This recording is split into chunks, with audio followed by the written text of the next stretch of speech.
Usually when we talk about time travel, there's this sci-fi expectation of physical movement, right? Like Yeah. you step into a machine, the dials spin, and suddenly you're handing your teenage self the winning lottery numbers, or I don't know, warning them about a terrible haircut. Yeah, it's a really comforting fantasy for sure. I mean, we all kind of love the idea of jumping back to tweak the timeline. Right, just fix our current problems with the wave of a magic wand. Exactly.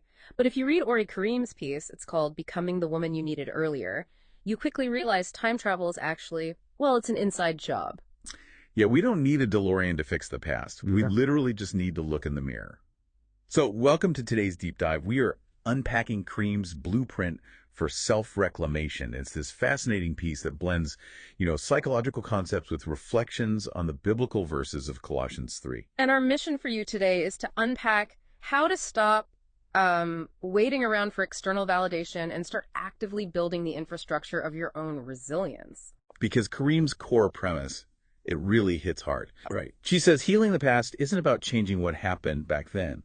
It's about changing who is in charge of your future right now. Right, because think about how much of adult life is spent just waiting. Oh, so much of it. It's exhausting. Yeah, like waiting for an apology that's never coming, or waiting for a boss to spot your potential, or even just waiting for someone to finally tell you that you're safe and your ideas actually matter. And Karim points out that the person you're waiting for is already staring back at you in the mirror.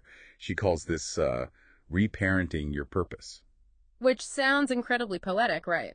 But what does that actually look like on a random Tuesday? Right. How do you do it? Well, it means when you catch yourself shrinking down in a meeting or apologizing just for taking up space, you actively stop. You consciously offer that younger version of you the grace she didn't get back then. Especially the version of you who was told she was too loud or, too quiet. Exactly. The piece actually has a striking quote. It goes, "You are the answer to your younger self's prayers." Wow. Here's where it gets really interesting for me, though. It's like retrofitting an old house.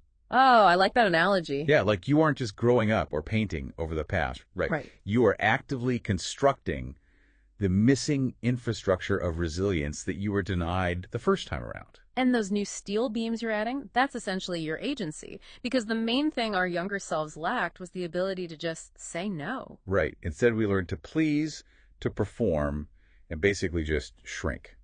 Yeah, so reclaiming that agency means establishing boundaries. It fiercely advocates for your time and your heart today, and Karim actually connects this directly to Colossians 3. Right, specifically verses 12 through 14, I think. She does, yeah.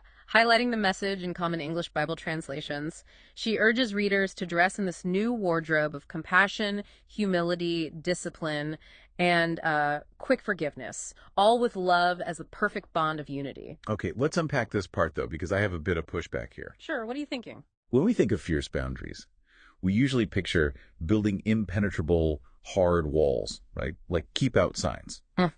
So how does Karim reconcile that with putting on compassion and humility? Aren't those opposites?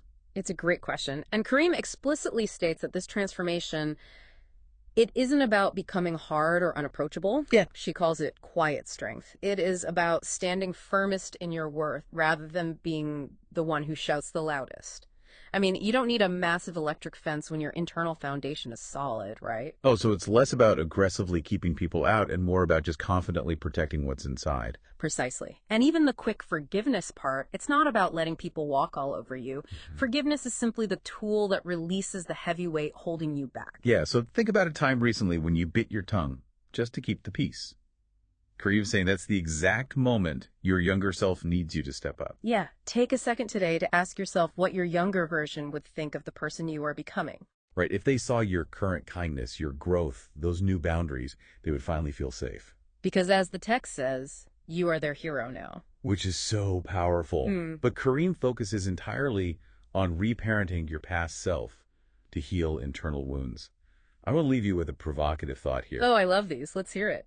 If you actually master wearing this wardrobe of quiet strength, how might that fundamentally alter the way you recognize and nurture the potential in the young people currently growing up around you? Oh, wow. Yeah, that changes the whole game. Right. You stop just trying to fix your own time machine and you start changing the present for someone else who's currently waiting for a mentor. Definitely something to mull over the next time you look in that mirror.